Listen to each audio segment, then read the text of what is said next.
Well, good afternoon, everyone. Welcome to our table topic. First, I'd like to thank ABPI for providing this space for us and the opportunity of having this discussion, which I think is really valuable.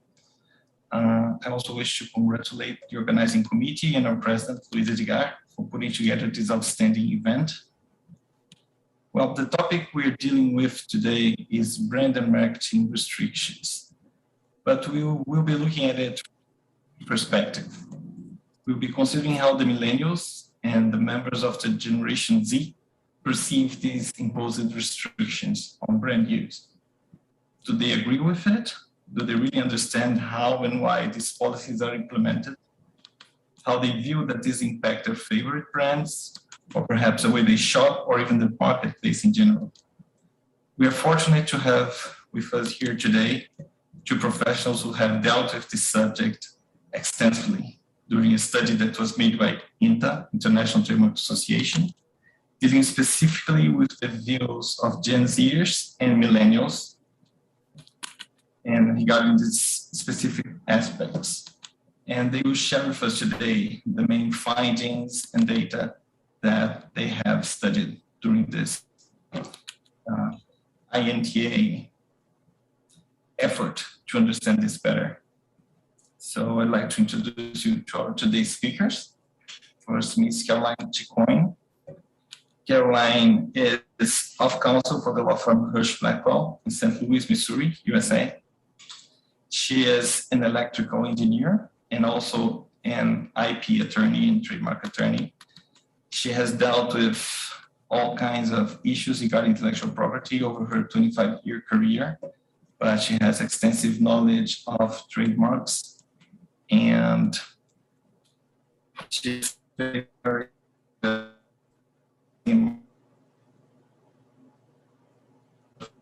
person to study this issue. So now, Ms. Samantha Braga is a founding partner of the law firm Ouro Preto Advogados in Rio de Janeiro, Brazil. She has her JD degree in law from PUC Rio, Pontifícia Universidade Católica, and she has a master in industrial property from the Academy of the BPTO here in Brazil. And well, Samantha is involved with all subject matters in intellectual property with a special focus on litigation. So Samantha and Caroline, no further ado, I believe our audience is eager to hear you about this interesting topic. I just wish to comment that we have space for questions in the end of the session. So if you could just send us your questions when the presentation is over, that would be wonderful. Thank you very much. Samantha, the floor is yours. Thank you, Marcelo, for your introduction. I hope everybody hears me well, sees me well. I think first, at a first comment, I would like to say that it's really exciting to be here today discussing this so appealing matter, because when it comes to trademarks, I guess not only as IP professionals, but as the public in general, we are all very emotional when we want to better understand what are the effects of trademarks and how they work in the market actually. And this will be dealt here in our discussion today. So especially when it comes to brand restrictions, when you think it's not as intuitive as we could think in the first place, what is a brand restriction? So that's the first thing that I would like to ponder, is the fact that actually it's simply an initiative, normally a public initiative, to limit the use of trademarks in the market, based on the justification that some products, albeit they're legal, they deserve and they ask for more regulation. So in a sense that they can be deemed unsavory or harmful to the public. So public policy doesn't want to encourage the consumption of these goods based on these attractive symbols. As we know, this attractive factor is one of the key essential aspects and functions of a trademark in the first place. So some of these restrictions may involve the standard packaging, or maybe diminishing the space in the label where companies can put their own symbols. So that would go with these kind of restrictions at some level when we're talking about brand restrictions in general. But another aspect that I want to enlighten before Caroline goes in is the fact that we need to consider how important brands are for consumers. And it will be very interesting to hear Caroline. She will better elaborate on the fact that this study brought key findings regarding these perceptions of this particular public. So, and to the conclusion that we need to understand whether this initiative, this brand restrictions, would actually have the results that they are seeking. So if they are actually going to impact in the public purchase behavior by the end of the day. So if they can prompt public to do a better choice in a sense of what is better for in the government understanding, what they feel that it's better for them. So and by the end of the day, encourage public to do these healthier choices. So to understand whether or not these restrictions would yield the desired results from a public policy perspective. So I guess here our objective of the session of today is to try to deliver a more educational approach on how these restrictions are perceived as in concrete, and not such a theoretical discussion or legal discussion, such various discussions that were already conducted in other forums. I guess our objective here is to do a more objective analysis of the results that were delivered by the study, and to actually see the perception of the public, the laymen that are not involved with IP directly and have all those theories. So it will be very interesting to hear from Caroline some of these aspects and findings that these youngsters, if we can put it like that, how they feel about trademarks in general. And at the end, try to come with a solution or alternative to conciliate the public interest in having health issues duly addressed, which obviously cannot be overlooked in such it's such an important matter. But at the same time, the very same public interest when it comes to fostering a transparent marketplace where consumer can be aware of what they're actually buying and not be misled by any manner, which obviously doesn't go along with the public interest. And not to mention the need to ensure that property rights that were legally obtained are respected, and mostly that they're valued as important assets of every company in the market. So I think these are all interests that needs to be reconciled. And Caroline, I think that without any further ado, I'll just pass the word to you, and we're very excited to hear the findings of the study. Sure. Welcome everyone, and thank you, Samantha and Marcello. I am going to go over the International Trademark INTA Association came out with a study, and I think Samantha touched on some initial kind of background and things, but I think it may be helpful to kind of then better understanding the key findings, which we will go over. It's interesting. I practice in the U.S. where we don't have, at least currently, any brand restrictions, although we've seen some legislation percolating along those lines. But I can't speak from the experience of, a certain piece of legislation here in the U.S., only outside the U.S. But one thing that we've recently had, unfortunately, due to COVID, that I really think has an analogy to this, restrictions. And in particular, the demographic that this study covers is the mask mandates. And I don't know what Latin America, how they are perceived there. But it's interesting because the results of our study are very much in line with the concept that, people, consumers, want to kind of control their own destiny. They don't need to be told what to do. They feel that they're in a better position to, to make decisions about their health and things. So I kind of noticed that there's a real analogy here to when brand restrictions, which are typically, again, promoted for the public good, through governments and things that, our study, and we'll go into more depth about the findings, would show that actually consumers don't look to those public authorities to help them make better choices. So again, in the brand restrictions, we are talking about things as severe as, plain packaging, which again, I don't know if in your jurisdictions you've seen that, but really where this whole concept started was back in legislation that was introduced in Australia with their 2011 Tobacco Plain Packaging Act. And since then, the UK, Ireland, France, Hungary, New Zealand, Slovenia, Norway, and Uruguay have all enacted some sort of plain packaging legislation, since kind of Australia kind of was the first to start. Again, always under the guise of that, they're public health issues, and as Samantha said, that duly need to be addressed. But the question again that the study is trying to find out is whether brand restrictions is the right mechanism for addressing them. But we've seen, outside of the tobacco area, move forward then. So not only has it moved outside Australia in that specific industry, but in Indonesia, we're seeing certain sorts of brand restrictions for alcoholic beverages. In Canada, soft drinks, snack foods, fast foods.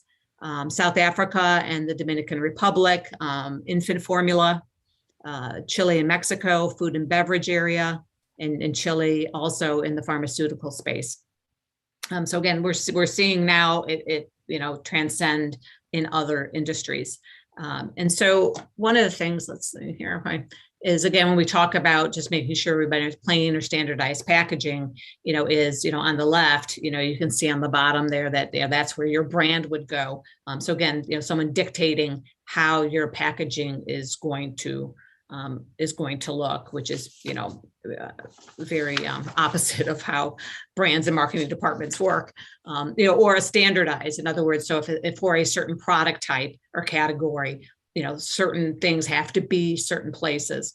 A little less problematic are just bans on certain branding elements. And so again, I've just given some examples just so you can visualize what we're talking about here. With the InfoCare, you notice the cute little cuddly bear and the blocks, but in the bottom, there's an instance where that that's been banned, so it's had to been removed. I guess suggesting again that somehow that makes it cute and cuddly, and that somehow that's something that makes it more desirable, it affects the consumer's decision to buy that product or not. And by removing it and having the ban on using those types of elements, branding elements, that legislators believe that will affect and hopefully change consumer behavior to buy either less or none of that product. Likewise, with the Nesquik product, you'll see that it's a little hard to see, but again, there's the images of the cartoon character in the top, and it being removed in the bottom, on the bottom slide there. In South Africa, there's no depiction of babies on baby formula, and no depiction of South Africa and Dominican Republic, I mentioned. No depiction of photography designs or any other graphic presentation, even animal babies on any sort of infant type of product. In Chile and Mexico, no cartoon characters on sugary products and snacks, because again, you can imagine why they've been used in the past, right? Because people, especially kids, that resonates with them. If they see a character, maybe they've seen it on a show or something, then that is the thing that they want to buy, not the no name or the no brand product. So INTA has been involved. I mean, like I said, this is definitely, the ball has moved.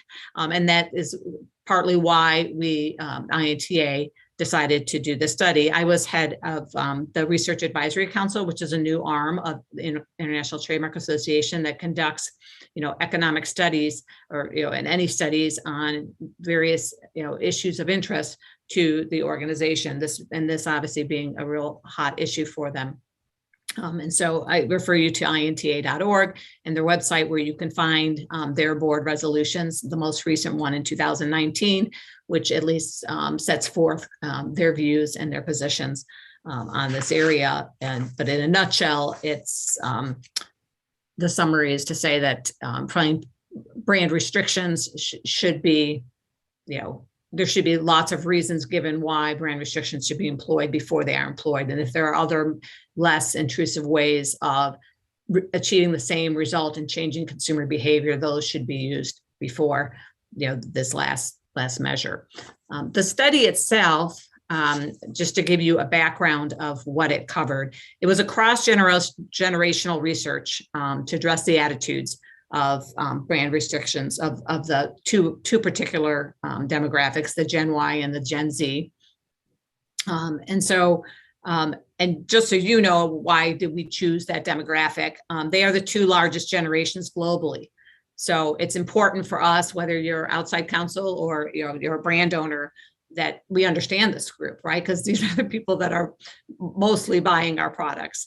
And so the study is to develop what is the relationship that the consumers have with their brands, and how does brand restrictions factor into their attitudes, and more importantly, their purchase decisions. How do these consumers feel about the government controlling elements of the brands, through brand restriction legislation? And then how might brand restriction legislation affect their purchase decisions, if at all? And that's what this study was meant to address. So it was 10 markets, 500 participants in each market. So we're looking at 5,000 respondents. It was evenly split, fairly evenly split between those two Gen Zs and millennials. Likewise, fairly equally split between genders, to account for, again, especially certain products that might be purchased more on the male side than the female side. And likewise, on the parent side, a little bit heavier on the non-parent side. But again, a fairly good equalization across the demographic of who was surveyed. The study was done in several phases, but the main survey that was done in the 10 markets was a 20-minute online survey. And as most of you probably know, you don't want one longer than that, because you start to lose interest and people either don't finish it or don't want to even be involved in the first place. So trying to make it concise, but yet get the kind of information that we desperately need to better understand this purchasing population. It was conducted at the end of 2020. So yes, during the pandemic, and the launch in the spring of 2021. It was conducted by Edelman Data and Intelligence Group.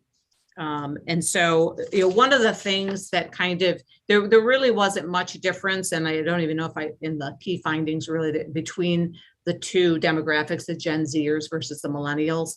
The one thing that we might have seen a little bit of difference was consumers from developing countries such as India, South Africa, and Thailand. They tended to have a higher trust or stronger emotional connection to brands than more developed economies like Chile, South Korea, and the UK. But otherwise, most of the findings, applied, generally speaking, across the board. So, let's get to the key findings. I always think and these are all from INTA, the slides, and you can find these again on the INTA.org website. Just look for their brand restriction studies, and there is an executive summary that is available to the public. If you are interested in more details about any of these key findings, or in particular in your jurisdiction, because there are country reports for each of those 10 countries, then I just urge you to contact INTA. And by becoming a member there, you would have access to the full report and the individual country reports.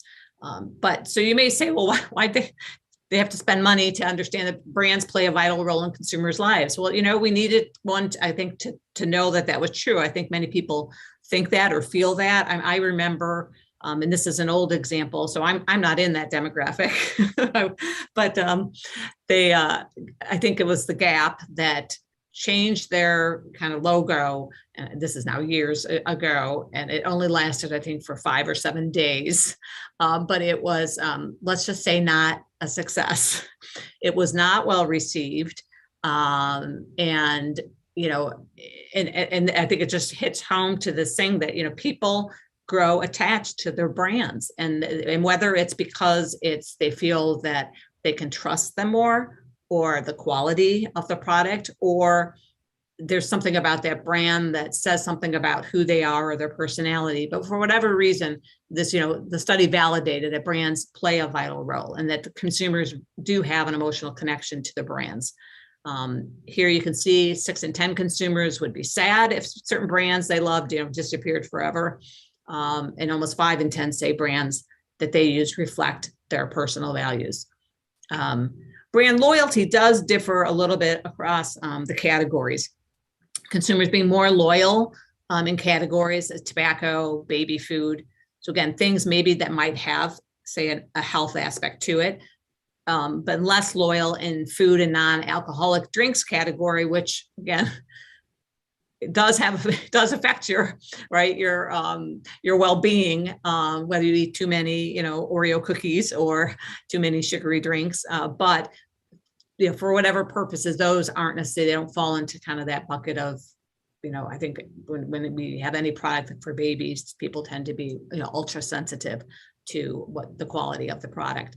And so people, again, I think because there are other types of non-alcoholic drinks that are maybe, equally as bad for you as others, whether they, the price in that case tends to trump in terms of purchasing decision, at least based on the study, that people will say, this sugary, cola drink, they taste about the same and I can save, $1 by buying the non-branded one.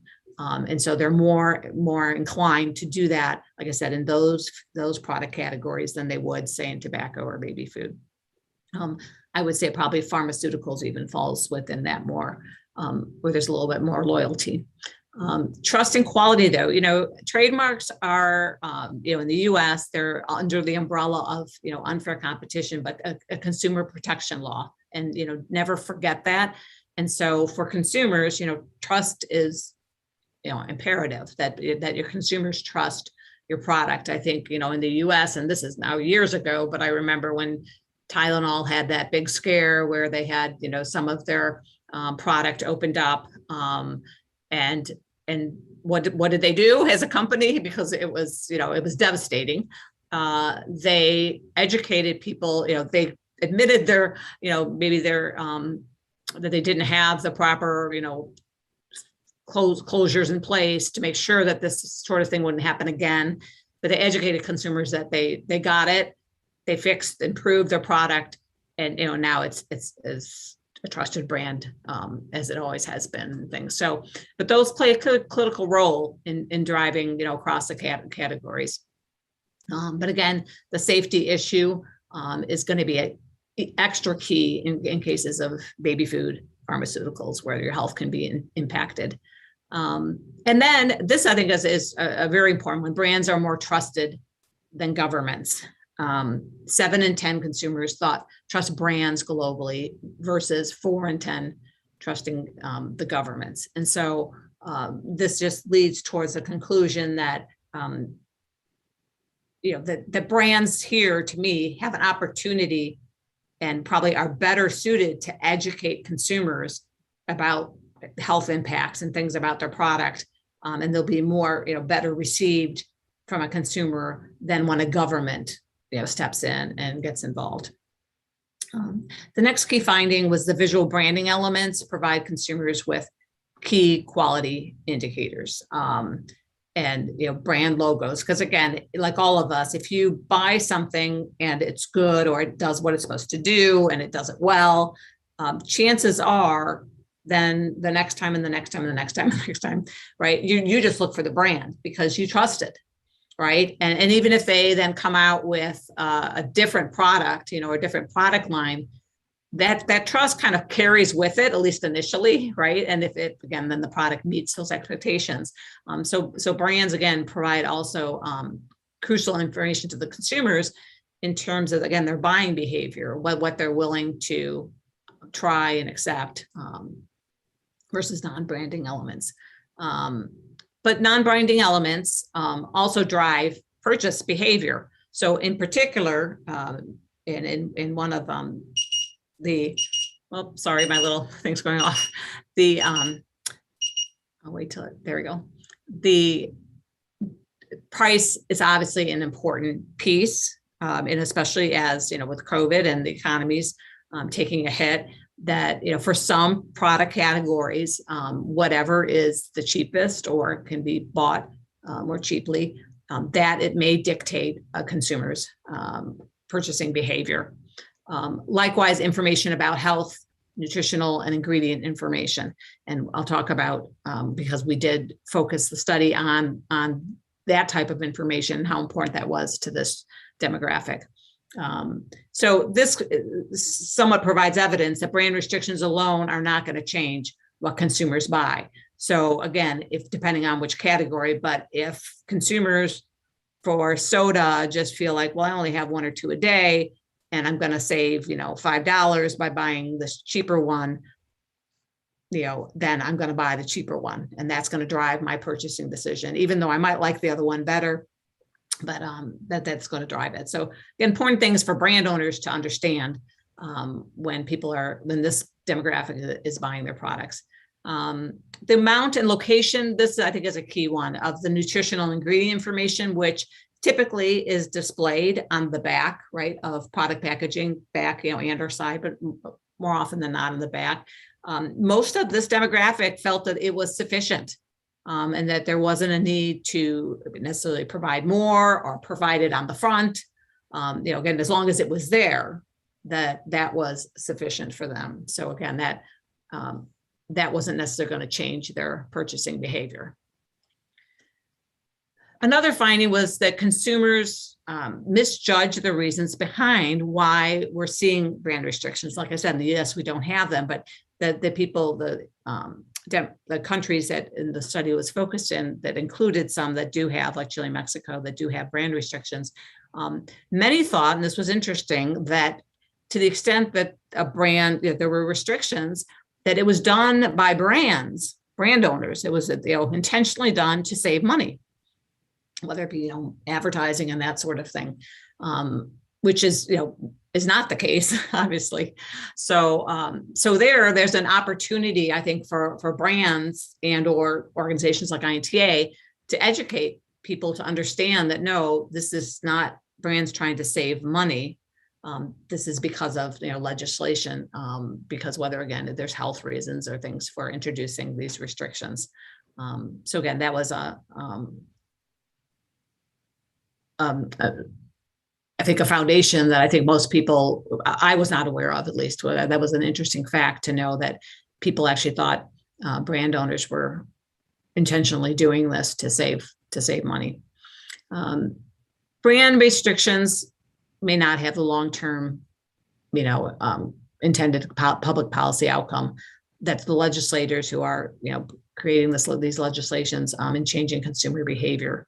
And that, again, that is the reason why we even have brand restrictions, or why, these restrictions or legislations, that's the main focus of why are we doing this, is to change consumer behavior, because that behavior is unhealthy, or obesity is a problem. That's obviously a big area with obesity, or, obviously early on with tobacco, not good for your health, right? So that's what we're trying to change. But again, this study is trying to show, well, so does brand restrictions change, right? Does that make people healthier? No, it did not. It does not have the long-term. Only 1 in 3 said that brand restrictions would help them make healthier choices.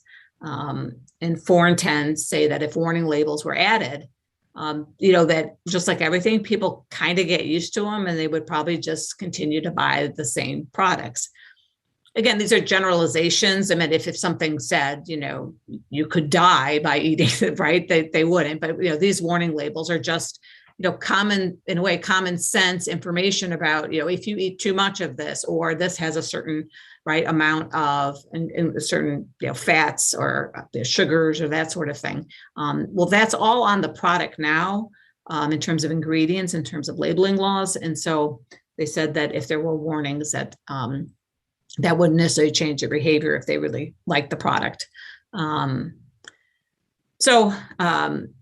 Information labels, also like brands bolster trust. And so there, the survey had this cereal pack, which had, again, brands on them and no brands or little brands on them. And 9 in 10 trusted the cereal pack with the information label. So again, not even going with the brand, but just saying that, being able to have that information available to them, versus say a plain packaging type situation, that access to the information would lead them to not only continue to buy, but continue to buy more of the product. So again, the opposite effect of what these, the policies for brand restrictions. And this was interesting, a significant portion of the consumers, that demographic, nearly half, said that the plain packaging, which I showed you earlier, like that is too extreme. So at least to the extent they're even willing to see some sort of restriction, that would be too extreme, that would take away too much of what they need to make, their proper purchasing decisions. Finally, the consumer support for brand restrictions was low. And in some cases, it caused them to worry because, again, especially in cases, the less information, even if it's just brands, logos, visuals, and things that, they worry about the safety and legitimacy. They feel that, maybe this isn't the real Tylenol branded aspirin that I know and love and always works for me. They might cause them to think, well, wait a second, I'm not sure, who makes this product and what it is. And so again, that was interesting. And I think some of the consumers, 9 in 10, that realized that these brand restrictions could have negative economic impacts, which was obviously not good, both for the brand owner, but for economies in general. So for governments that are thinking of implementing these, that's, I think, an important point. And this one I mentioned at the beginning, consumers feel they are the most responsible for making healthy choices. They don't need their governments and even brands to make that choice for them. Also, there's, and, I don't know if this is more in the US or not, but that the brand restrictions, that taking that kind of option, that freedom away to pick what it is you want and to have basically all this information, whether it's brands and things, having no restrictions on kind of how things are packaged, it takes away their civil liberties. And so for many jurisdictions, that is a no-no. Whenever they feel that somehow someone's taking away their choice, then that is not well received, in particular by this demographic. And so I think most importantly, whatever side of the fence you sit on with brand restrictions, because as we said, we understand the health reasons for them. So I don't think anyone would argue that helping people make healthier choices as a population is a good thing. Just how do we do it? And I think the study came to the conclusion that brand restrictions are probably the least effective strategy for changing consumer behavior. If anything, more information should be available on making healthier choices. And so here, things such as education campaigns. And this, I would equate a lot to, in the trademark space, as using your marks properly is important so they don't fall subject to genericide. And so you'll see companies like, Xerox, where they do every once in a while, they do their educational campaigns that say, you don't Xerox something on a Xerox to whatever, to make them realize that Xerox is a brand of copier. And so for the same reasons, I think that brands and organizations like INTA should think about doing, more in the area of educating people on, for a brand in particular, about that product and healthy choices and providing that information on their packaging. Because again, I think if anything, that's going to further build the loyalty and trust they have with their brand, because you're providing more information to them, which is something that would be well received for this demographic. And it's interesting because in Chile, where brand restrictions have existed, and I don't know, I can't say they're the most prominent, but been in place the longest out of all the jurisdictions in the study, fewer than 4 in 10 say that brand restrictions would be effective. So, you take a jurisdiction where they're already in place and people are saying it's not doing what it's supposed to do. It wouldn't change my my behavior, my purchasing decisions. And so I think that's a compelling case either against implementing brand restrictions, or at the very least, making sure that other things are tried first to see if those might work better.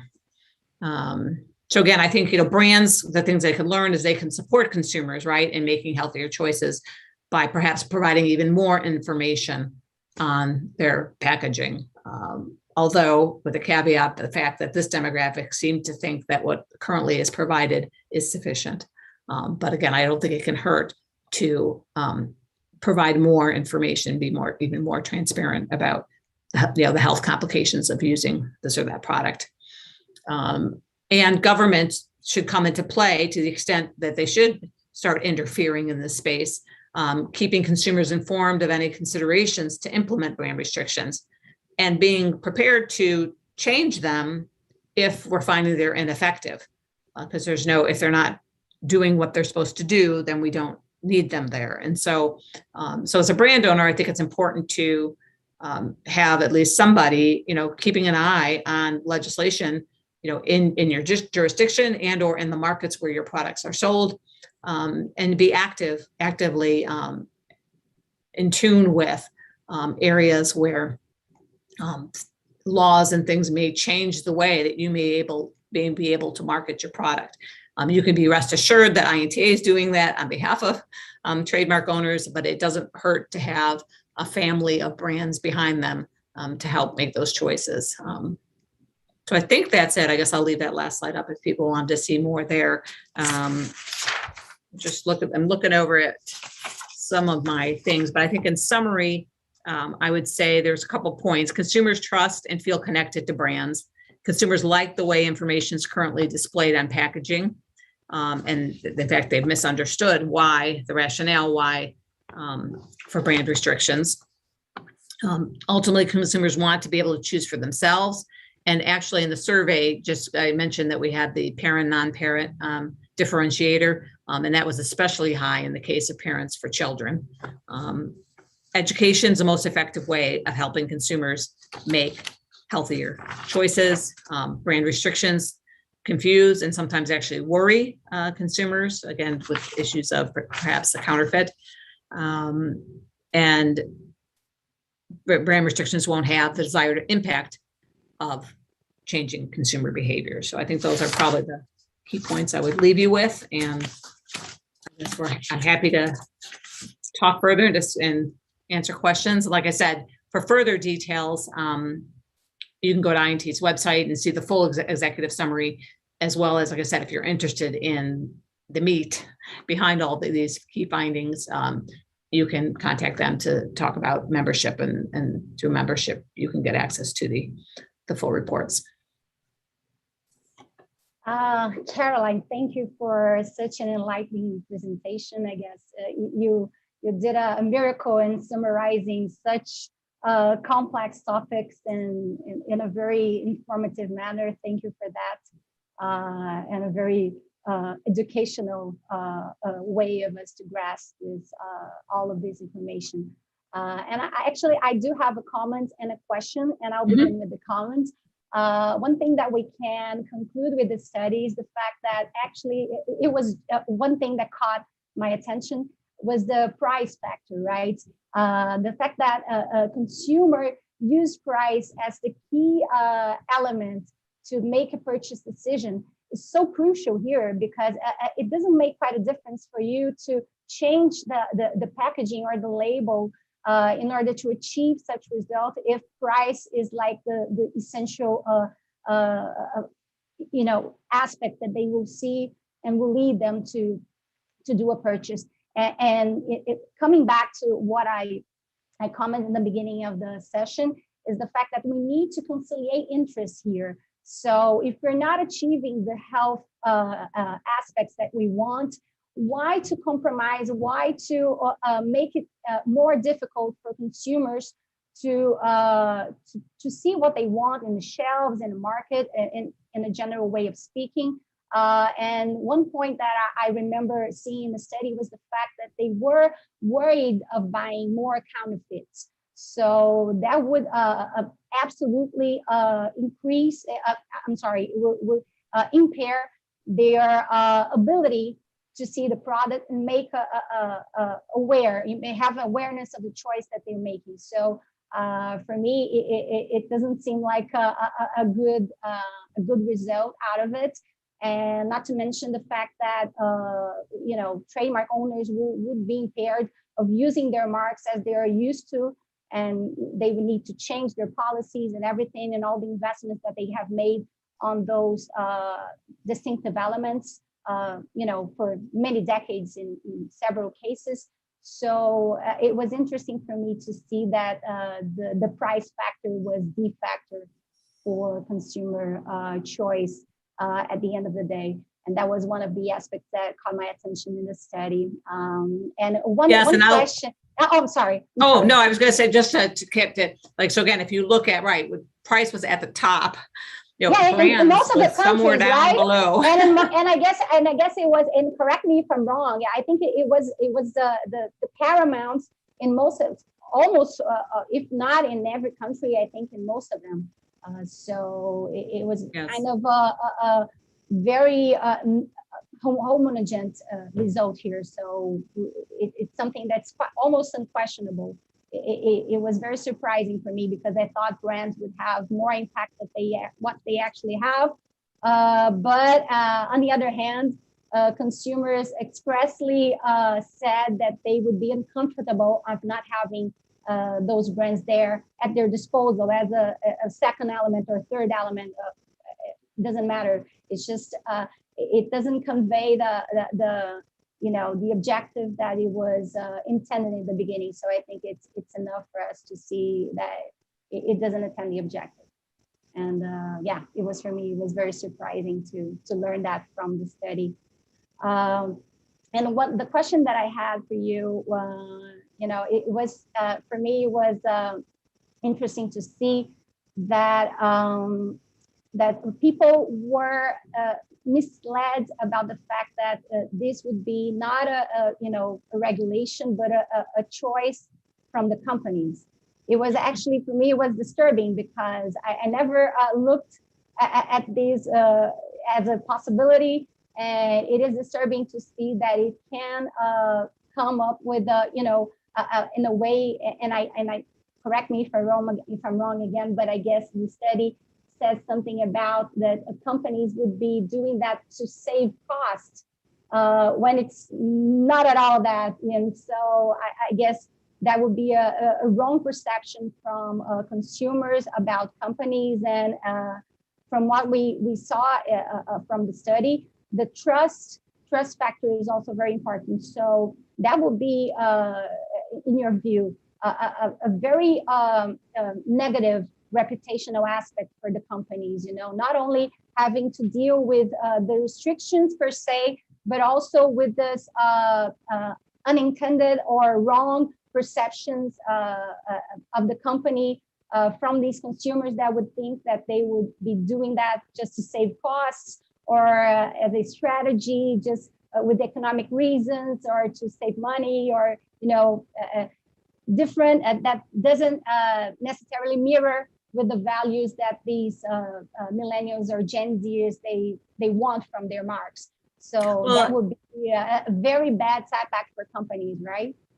Yeah, it would. And I think that, again, I think because implied in whenever you think people are cutting costs, right, that somehow they're doing it. So you, Mr. and Mrs. Consumer, you're not as important as our bottom line, right? And so for whatever reason, they're doing it, right? That they're not doing it for us, they're doing it to put more money in their pockets.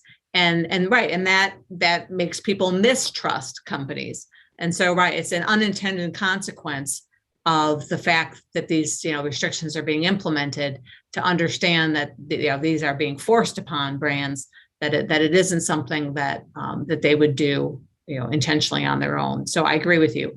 And not to mention also, I just think, from government's points of view, that, it can have negative economic impacts especially where, I'll take, a sugary soda, in moderation, it is not a bad product, right? I mean, if I drink 100 a day, yeah, they're not good for my teeth, probably not good for my weight. But, and so I think, it's that slippery slope of saying, again, does a government know better than me as to, how much and how often I should, eat X? And it is a slippery slope, because you could take something, tobacco seems a little easier, right, to put restrictions on, because one, we know, right, we know that there are some negative effects of that. But again, I guess you could argue in moderation, maybe not so bad as someone maybe who's a 2-pack smoker a day. But, it's like, where do you draw that line, again, in consumer choice? And I think we're dealing with a demographic that wants to be free to make their own choices. And I just think that to the extent that they are making really bad choices, right, that affect their health and on a global scale may affect, we're seeing with COVID, right? That's why I think COVID's a good analogy, because, where it becomes the real issue to me is, okay, when there's no more beds left in the hospital for people, who don't have COVID, who don't, all of a sudden now this is impacting other people, right? Other communities. And as a whole, it jeopardizes our healthcare system.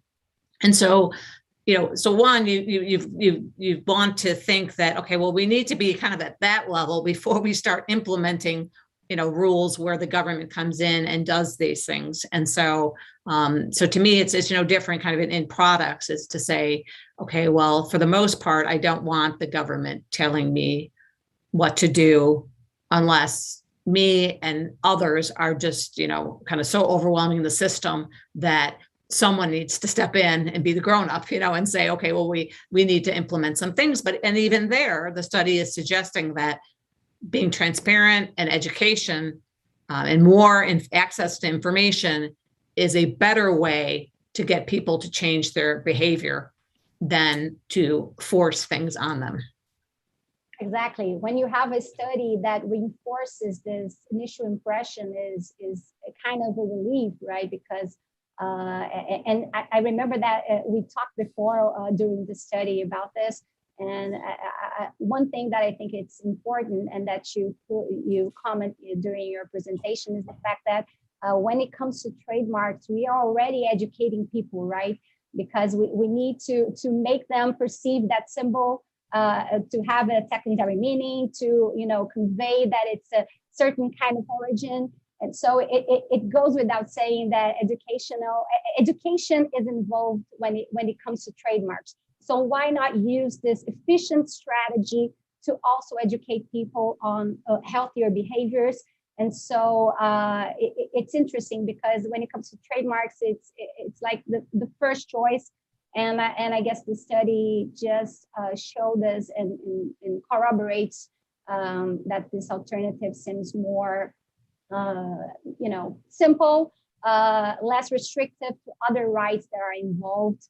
Not only property rights, but as you mentioned, civil rights, liberty rights, that you want to make your own choices, not having the government saying what you have to do or not. Even if you want to buy, we can forget about that. There are people that want to buy the product anyway, even if they know of all the risks involved. So it's a matter of principles at some point, if you want to curb people from doing what they want, regardless of their awareness of it. If they want to do it, they will do it.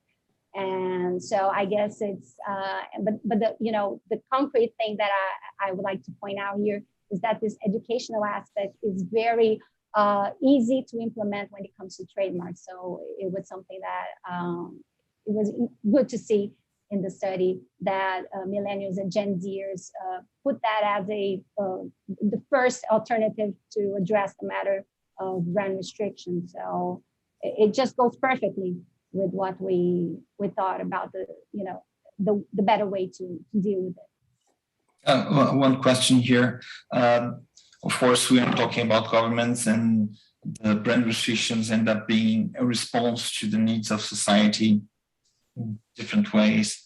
But during the course of the study, is there any country who was actually losing a little bit the first initiative that they have taken in terms of brand restrictions as a response to the continued pressure on another side of the road by society? I mean, saying that it was too much. Say that question again, Marcelo, sorry. Yeah. Have you come up during the course of studying this with any countries that have actually stepped back in terms of the brand restrictions that they have imposed as a response to society's needs in the way they understand it?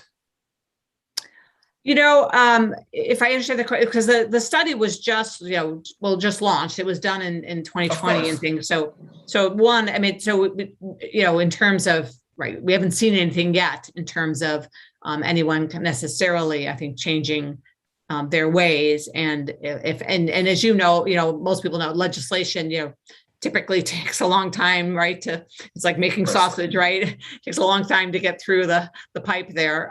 So our hope is that, right, that maybe this will cause people to pause and think about perhaps other solutions and ways to, but that clearly is, the purpose for INTA doing the study is to now then, kind of market this to different governmental agencies to say, to understand that legislation, won't necessarily fix your problem.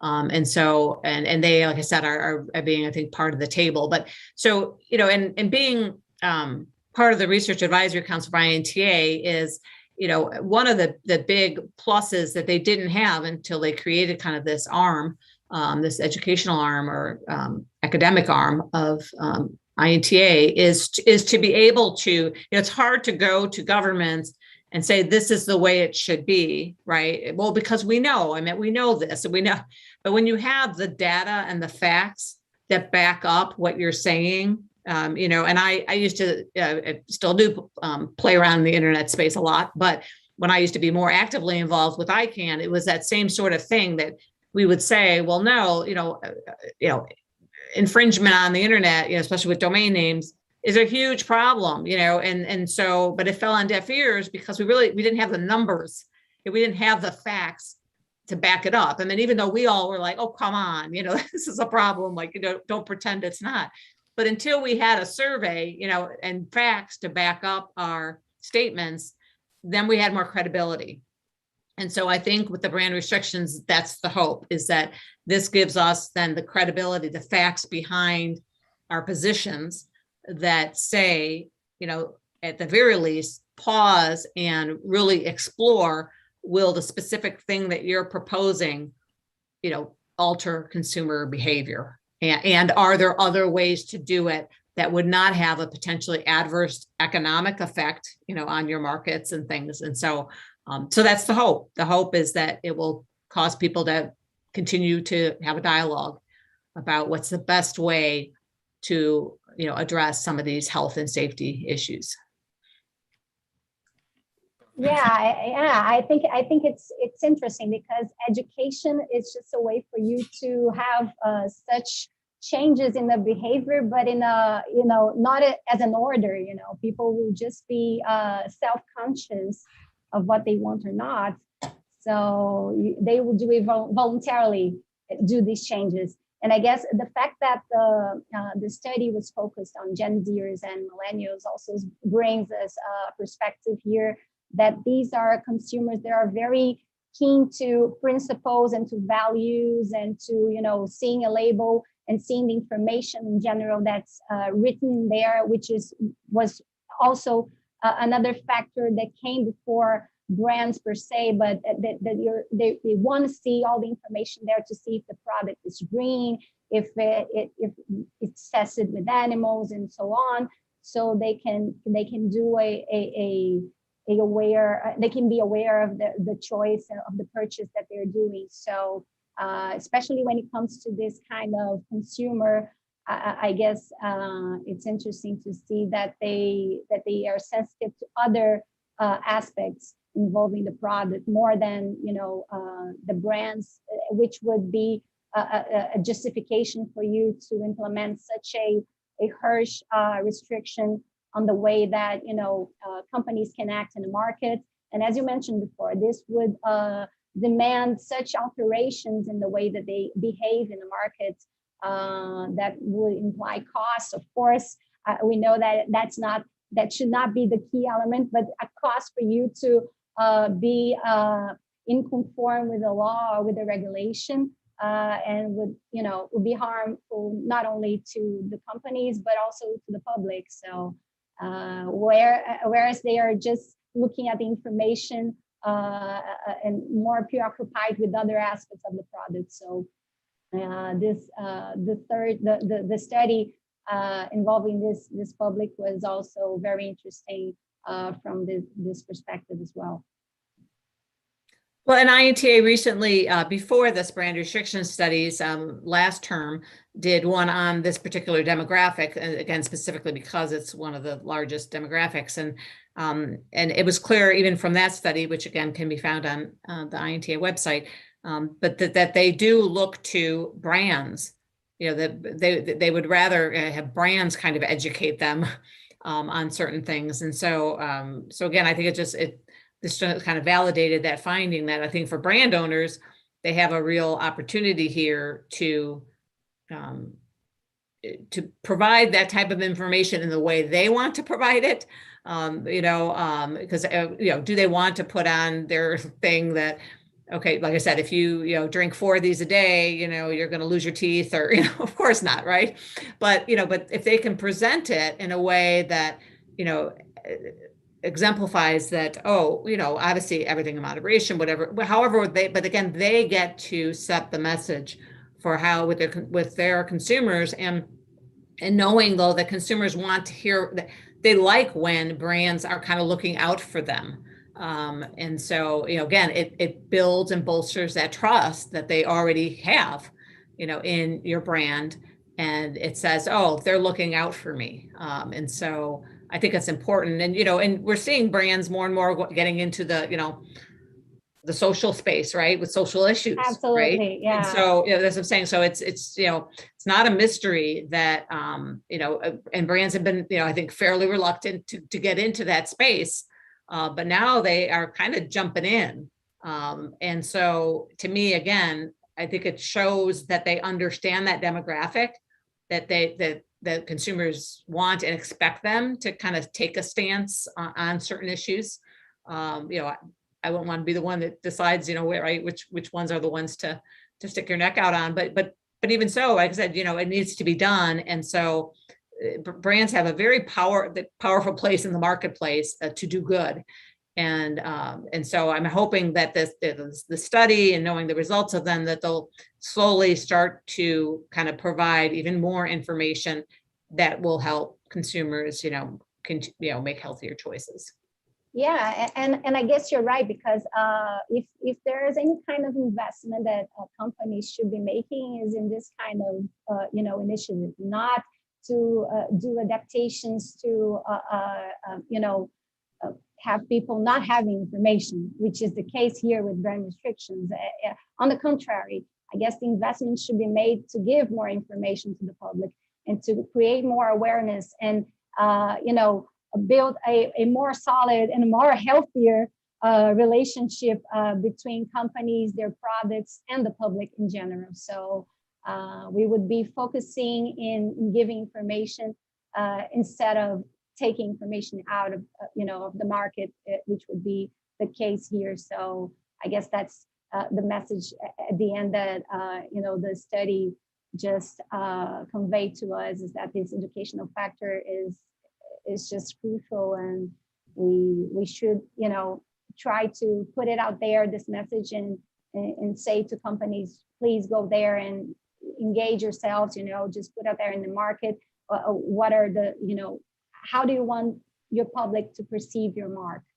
And they cannot do it if those restrictions are brought, so it will change all the scenario. That would be a more with participation of both sides, not only companies, but also the consumers, in the way that they receive this information, and they approve or not. some products, and they just, if they don't, they just stop buying it. So simple as that. Well, right, and I think it goes, and I use, I guess, a social media one because it's, again, for this demographic in particular. But it's, if Facebook comes up with some ways and mechanisms to help parents, right, kind of rein in a child's social media, presence and how they use it, and what's good and what's not, at least in their own world or family values, that goes a lot farther than, like I said, than the government coming in and saying, okay, Facebook, you must do A, B, C.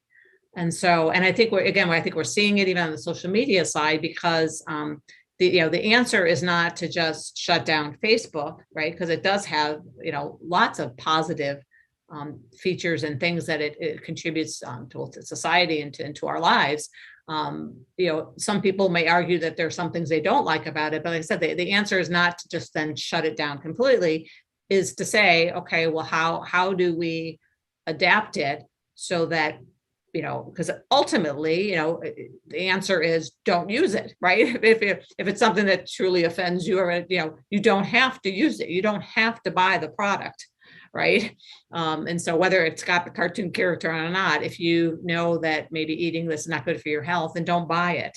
And so it's just a matter of, I think, looking at this demographic and them saying, yeah, I don't want you making that choice for me, because, I use Facebook and it has a lot of good things for me. It actually, does some great things for me, and to just shut it down would be bad. And so, it's again, I know it's a slippery slope, right? It's just, exactly. I was going to say that. Exactly. Yeah. And that's what we're all worried about, I think. Well, I say we, in the trademark world, is that, where do you draw the line between, what should be restricted and not? And again, is the government the right place for making those kinds of decisions? I guess they already have a lot in their plate, right? They don't have to just come and here and make decisions about the market, because it comes to that, as if they would have that kind of competence to see a better way that the market should, behave, or whereas we know that, the public and consumers will just stop buying products if they are harming their values, if they're offending, as I said, especially when it comes to this large amount of consumers that are today, there are more than in the past, they're more conscious about other values that should be observed by the companies. So actually, I guess we should continue to go with this strategy of educating people that are already more educated in comparison to a consumer from the past. But so why change it? We can see that it's working, and several products were being adapted, just to be adapted to the consumer needs after years of experience. So I think this is a more fluid environment, and with more freedom from both parts, that can choose I think more wisely as they are being educated by the companies about their products, and what they aim at obtaining, or what their benefits for the for the consumer, and so on. So it seems to me a more not very drastic a way, and more natural, I guess, a way of coming to a balance when it comes to all this discussion, even involving health issues, as we know, they're important concern of the government, of course, but I guess we can reach a more effective result in adopting a more educational approach here, instead of limiting companies' rights, and limiting the consumers' awareness of the product that's out there at their disposal.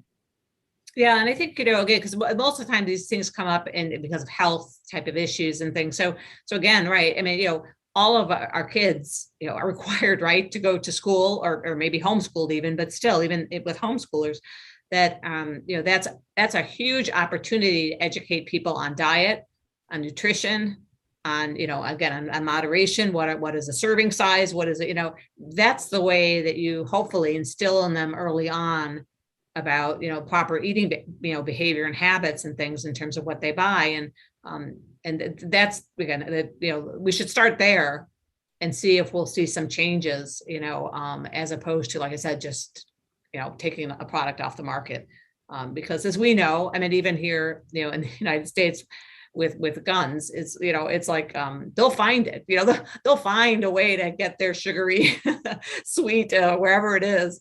So it's, unless it is like completely taken off the market. But so that's, like I said, to me, that's not the answer. That's not the answer that's going to change consumer behavior. We really need to start, peel back and say, you know what, we have an incredible opportunity at the schooling level to educate kids on, what are the proper intake, portions and things like that. And even with that, some kids, will make bad choices, but, some adults make bad choices, but, and that's the thing, we just don't want the government telling us what to do.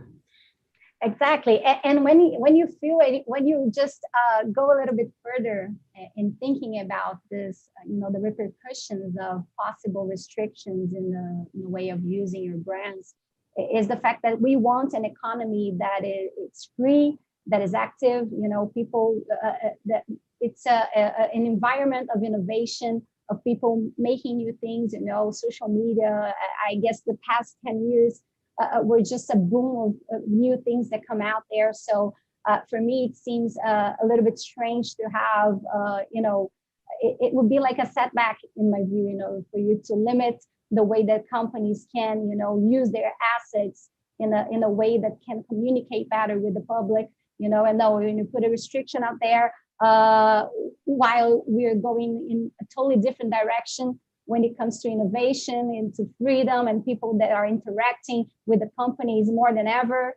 So I guess if we put some perspective in comparison to what we have in the market, not only involving trademarks, but I mean everything, every aspect, it seems to me a little, ancient, if we can put it like that. Yeah. Oh my God, we're just moving back, no, don't go that way. Right, and a good example would be, plant-based products. 10 years ago, they weren't nearly as popular as they are and are continuing to be. And again, and people have caught on to that, and so that just took time, education, right?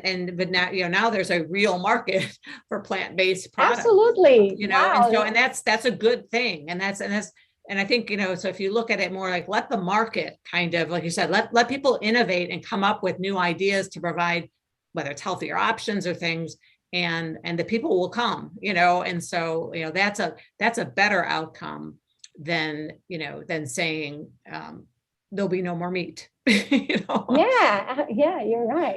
It's just crazy for me, it's just hampering other options that, government and, bureaucrats wouldn't have. Anyone who could think 10 years ago that we would have such an open environment in social media and so on, in the internet as we have today. So we cannot anticipate all these movements, and I guess all initiatives that kind of hampers innovation should be seen with more caution, just to make sure that this is actually the best choice here. If we have other ways of doing things, course of action that should be more inclusive, and that, and using marks is a way of bringing inclusion, bringing innovation. So I guess we should just stick with that. Yeah. Well, and I think that was partly a little bit of the question that was asked, but, because I think Chile is a good example because they've had the longest, the brand restrictions around the longest and things. But again, I think that, if someone were to do just the, a study on Chile and the, whether it has changed consumer behavior, the answer would be, not no. And so, so those are things that, again, we can learn from, and force our, governments and legislators to say, hey, wait, before you do this, there are other ways that we can accomplish this goal. And so, so it's kind of nice to see that, we have some evidence, it's still a little early, but that, that's what they've been doing in Chile, and it's not working. Or not at least as successfully as I think they would have hoped. Exactly. Any other questions or? I think perhaps we could listen to the audience. If someone has anything that they would like to send to us in terms of questions or comments, please feel free to do so. I just got one here.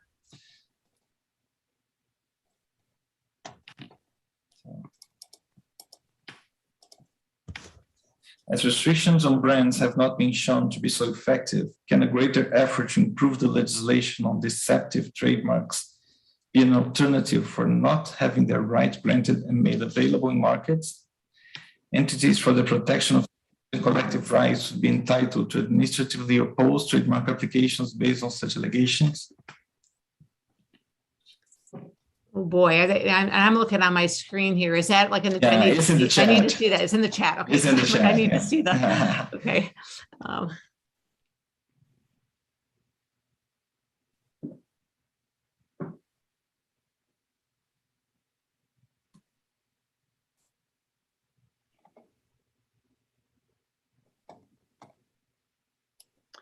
I'm not sure if I understand, and Samantha, I'll also defer to you too, but in terms of, it's not necessarily the marks are it's deceptive.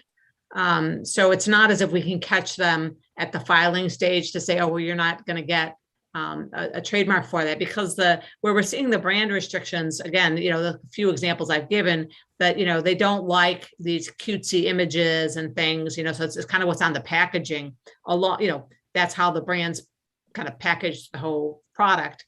And so not being able to use certain visual elements on them. So you won't, so you wouldn't be able to kind of attack the application because the mark itself, is not deceptive. It's just that, like you said, that maybe the overall packaging creates the impression that this is a good, fun, cute product for your child and good for it, and so as a parent, or if your kids, they're at an age where they go shopping with you, and they, of course, they want the one with their favorite character on it, not the generic one. But so, like I said, you wouldn't necessarily catch it at the filing state. But I don't know if I understood the question correct. And I think Caroline, perhaps you could just stop sharing the screen. Okay. Yeah. Let me. I'm trying to hold on one second here. Thank you. Yeah. Okay, hold on. You are sharing. Okay, so I want to stop. Hold on.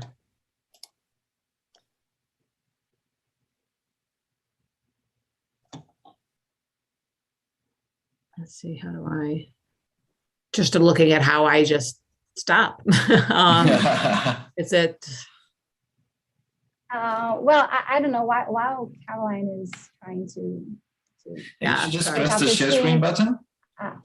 I did. Oh, there. Oh, There you go. There you go. Okay. Thank you. I think they might have done that for me. Thank you. That's good. Actually, what I understood from the question is the fact that maybe you would have, since you're not, we're not trying to implement brand restrictions, that they're not effective. Why not?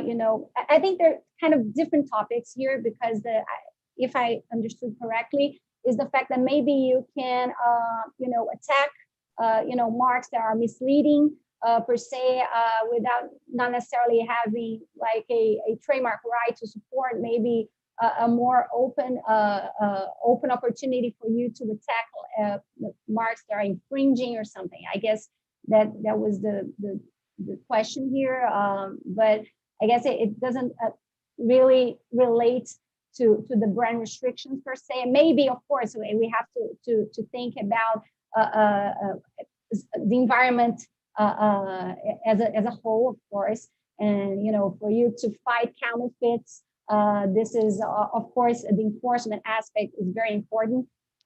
So yeah, of course, it should be a way to be perceived simultaneously, if you can put it like that.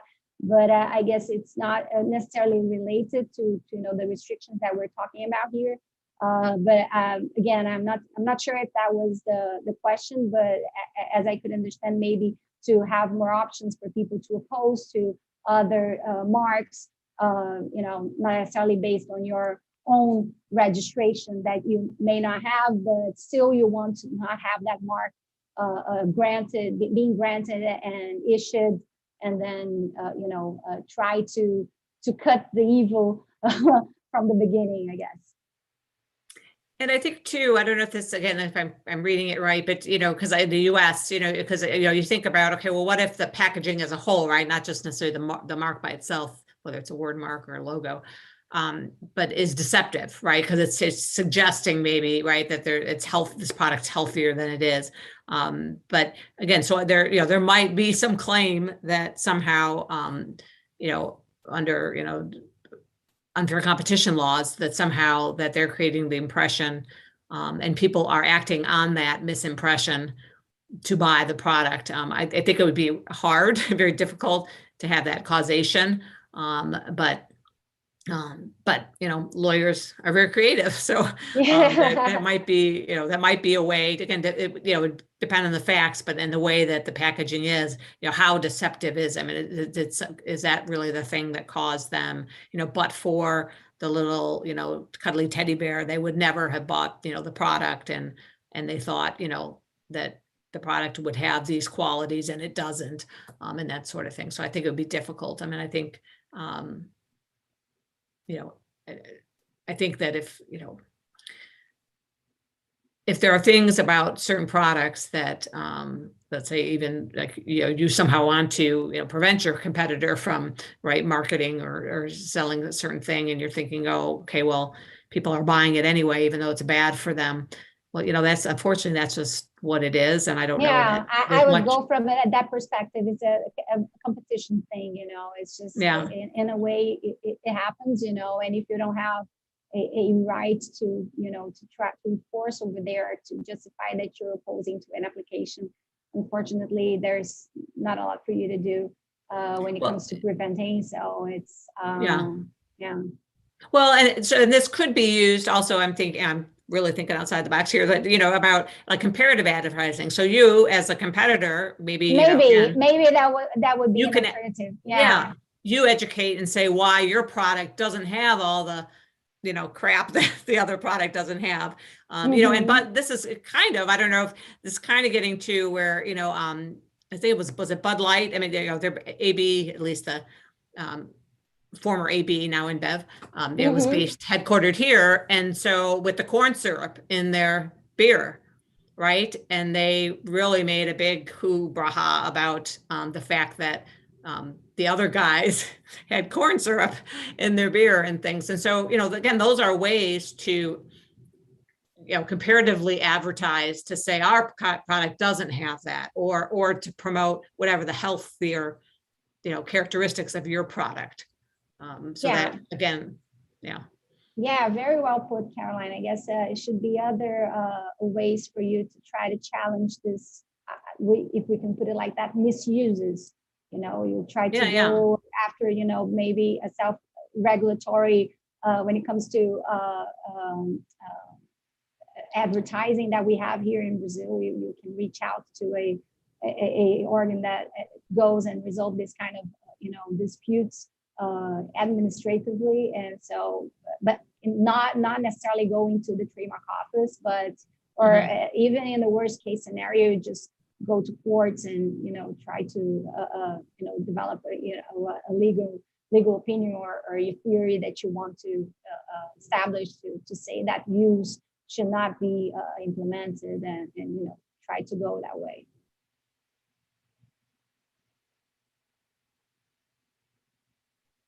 Great. Yeah.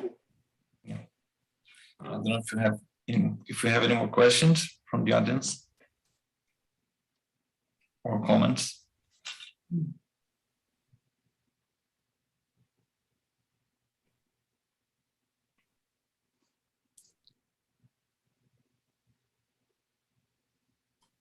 Again, I would just refer everyone to the inta.org website.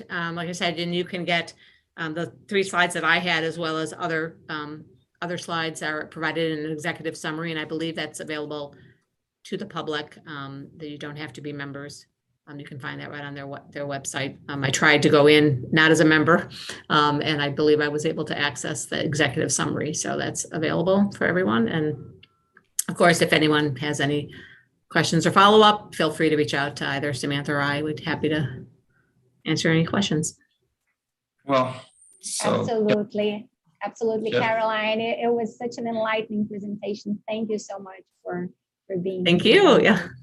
Yes, it was wonderful. Thank you very much, Caroline. Thank you, Samantha. So, and thank you. Thank you, Marcelo. Thank you, watching everyone. us.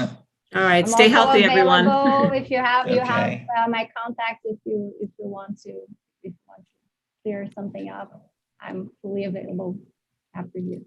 Okay. Goodbye, everyone. Thank you. Okay. Goodbye. Take care.